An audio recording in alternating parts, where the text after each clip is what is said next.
A fun exercise for all of you, and by fun I mean challenging, would be, I'm not going to give you the specific examples of this for the row space, but I gave you specific examples for the columns, right? And I gave you a general statement. Can you guess what the invitation is for all of you? Come up with examples for the row stuff and then confirm that the intuition that we've built in class is actually the same intuition than when you do it out by hand, right? Using the row definition of this. It's an invitation to all of you, and you could think about this as homework, right? Yeah. Okay, so let's think about this for a second. What was the last thing that we did in the column operations? We did a shear. In this case, this was an m by n. How big would this shear have to be? M by m. Let's take a wild, just a guess on this thing. What did the shear matrix do if I multiply it on the right? So this comes back to this particular example. If I multiply on the right, what do? I add C times column I to column K. If we're just able to do this blindly, could you guess what that would mean? Don't you want to say that it's C times rho I? Doesn't that sound fun? But the problem is that matrix multiplication is non-commutative. The reason that this was, I guess I should go back here. Sorry about that, Henry. The reason that we picked C times column K happened right here. Why was that? C times column I, I'm sorry. When I multiplied by A, what did I meet? Did I meet E sub I or E sub K? Why did I meet E sub I? Because A was on the left and E sub I was on the right.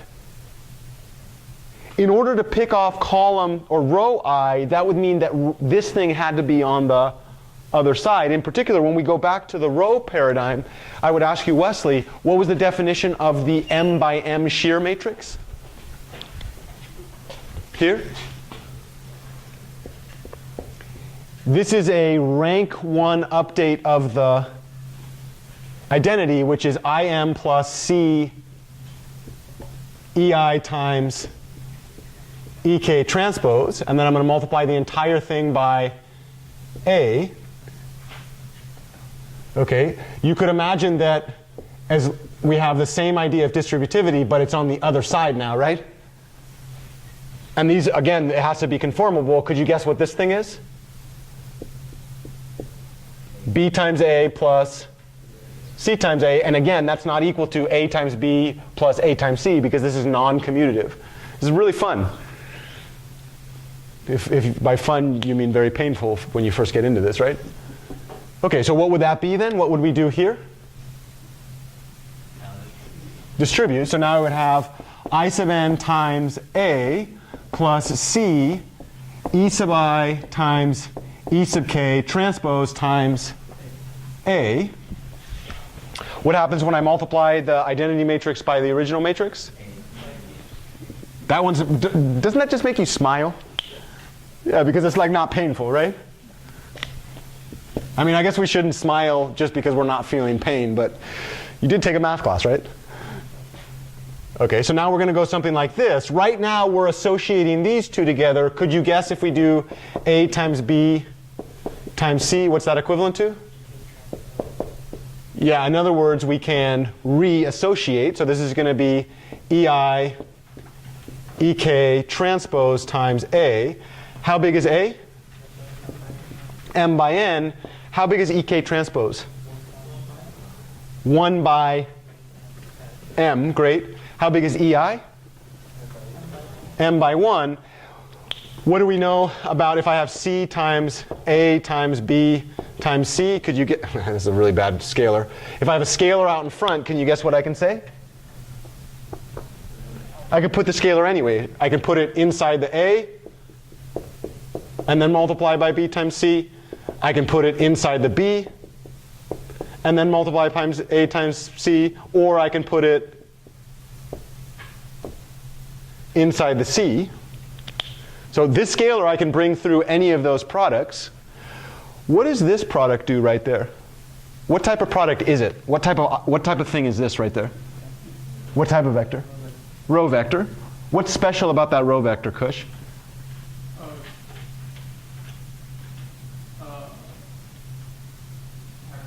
You do know I just called you out when you were probably deep in thought, and I saw that in your face, so I was like, I should ask him because he's thinking. No way. So it's like one. Don't ever play pool with that man. You'll lose the first game. You'll lose the first game, and he'll be like, oh man, I'm so bad at this. Let's put 20 bucks on it. And then you'll be down 20 bucks, right? Yeah, you got it. So that thing has all zeros except in the kth column, the thing is 1, right? So when I multiply this row vector times that matrix, what do I end up doing? Picking off the kth row. So how would I write that in row notation?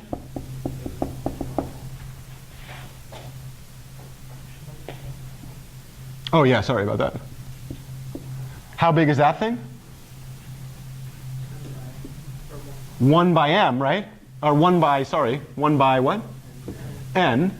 Then this thing was supposed to be in m by 1. What does this do? Well, I suppose we should actually write that out, right? And then right after we're done with this, we'll end this portion. So we're about to go on break. And I promise this time, not like that earlier time where I said that 50 times.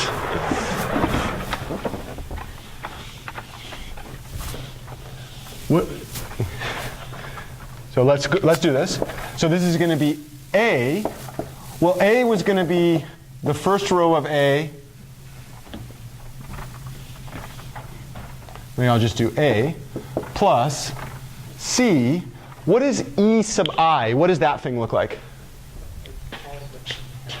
It's a column vector whose initial scalar is 0. The I minus first entry is 0. The ith entry is 1. The I plus first entry is 0, all the way down to the mth entry, which is 0. And then on this case, I'm going to have this vector over here. I mean, I guess I could actually write the vector out if I wanted to, right? ek1, ek2, akn, I suppose, right? What's another way to say that vector? Yeah, this thing is, what is it? The kth row, right? That's this thing. Okay, so now how do I form that outer product?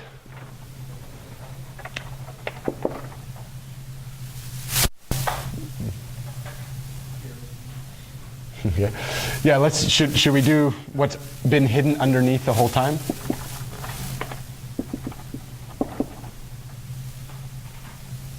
What's this called right there? The first row. We go all the way down to the ith row. And then if we're going to finish the whole matrix, we should also track all the way down to the what? The last row of the matrix, right? Now, what is this matrix right here? When I do this, what is it? Yeah, what's the first row of this outer product? Zeros. So these are all zeros, right? Just another way to look at this. What's the second row? Zeros. What's the I minus first row? 0. So literally, when I'm thinking about all of those dots right there, every single one of those dots in between is all 0. So maybe we want to do that, right? Okay. What about everything under the ith row? So everything under here is all zeros. Why? Because E sub I was formed that way, right? That's what Kush said. In the ith row, what do I get? C times AK1, C times AK2, all the way down to what? AKN, which means the product, when I looked at that product, what ends up happening? Well, I've got my original A11, A12, all the way down to A1n. The next one would be A21, A22, all the way down to A2n. Did I do any work in any of that? Why not? Because those are all zeros, right? And then eventually I get down to row I. What happened in row I? Well, I took the original first entry and then I added what? C times the first entry of row K. Okay. And then maybe I need to shift these over a little bit to show that it's actually in the same column there. So this would be 1, 2, 2, 2. All of those are the same. What about this entry?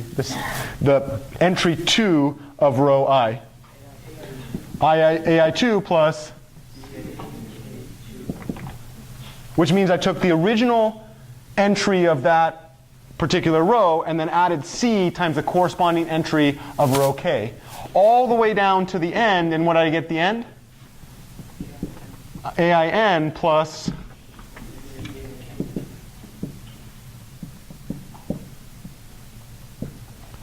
and then what did I say about the last one? The last one 0? Last one we didn't do anything, right? Okay, so now I'd go back to Wesley. Let's think about this again. Let's ask the question, what did I do when I multiplied A on the right by the shear matrix SIK of C? I took C times column I, added it to column K, and put the result in column K. How would you have known that I picked off column I and multiplied by C? Because I came first, right? And then I stored the result in K because E sub K transpose was on that right-hand side, and that outer product put the result in column K, right? In this case, what did we claim? When we looked at this thing, if we were to describe the algebraic operation happening here, what is it that we did? Take